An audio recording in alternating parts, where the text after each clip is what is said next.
সংখ্যালঘুসকল সব টাৰ্গেট কৰে লয় আজি সংখ্যালঘুসকলক মৃত্যুৰ মুখে ঠেলি দিছে। গতি এই কাৰ্য তীব্ৰ বিৰোধিতা কৰিছোঁ।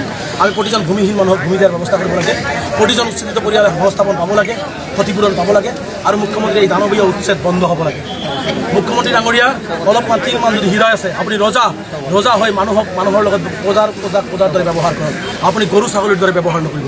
আৰু মুখ্যমন্ত্ৰী ডাঙৰীয়া আপোনাৰ যদি সংখ্যালঘুৰ প্ৰতি ইমানেই ঘৃণা, ইমানেই অত্যাচাৰ কৰা সাহস আছে, বুকু পাতি দিছোঁ মুখ্যমন্ত্ৰী ডাঙৰীয়া, সংখ্যালঘু সমাজ বুকু পাতি দিছে, গুলি কৰি মাৰি দিয়ক না। তাতকৈ এনেকুৱা অত্যাচাৰ নকৰিব।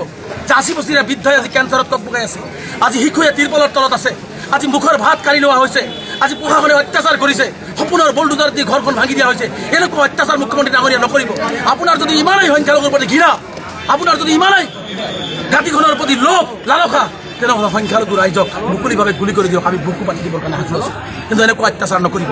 মই পুনৰবাৰ ধুবুৰীৰ পৰা মুখ্যমন্ত্ৰীক স্পষ্টভাৱে সকীয়াইছোঁ, মুখ্যমন্ত্ৰীয়ে দানৱীয় কাণ্ড আৰু অত্যাচাৰ যদি বন্ধ নকৰে, পৰৱৰ্তী পৰ্যায়ত ভয়ংকৰ গণ আন্দোলনৰ সন্মুখীন হ'বৰ কাৰণে সাজু থাকিব লাগিব। আৰু অসমবাসী সংখ্যালঘু ৰাইজক আহ্বান জনাইছোঁ, আন্দোলন আৰম্ভ কৰিছোঁ। 16 তাৰিখ 17 তাৰিখ 18 তাৰিখে দিল্লীত কৰিম। তাৰপিছত অসমত আহি এই অমানৱীয় উচ্ছেদ আৰু মুখ্যমন্ত্ৰীৰ হিটলাৰী শাসনৰ বিৰুদ্ধে এক ব্যাপক গণ আন্দোলন গঢ়ি তোলা হ'ব। তাৰ বাবে যিকোনো অপ্ৰীতিকৰ পৰিস্থিতিলৈ মুখ্যমন্ত্ৰী সম্পূৰ্ণ জগৰীয়া হ'ব।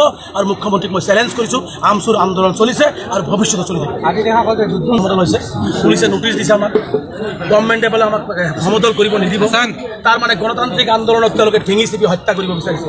একফালেদি মানুহক বুলডোজাৰ দি মাৰিব আৰু গণতান্ত্ৰিকভাৱে আন্দোলন কৰা মানুহখিনিক তেওঁলোকে আন্দোলন কৰিব নিদিব।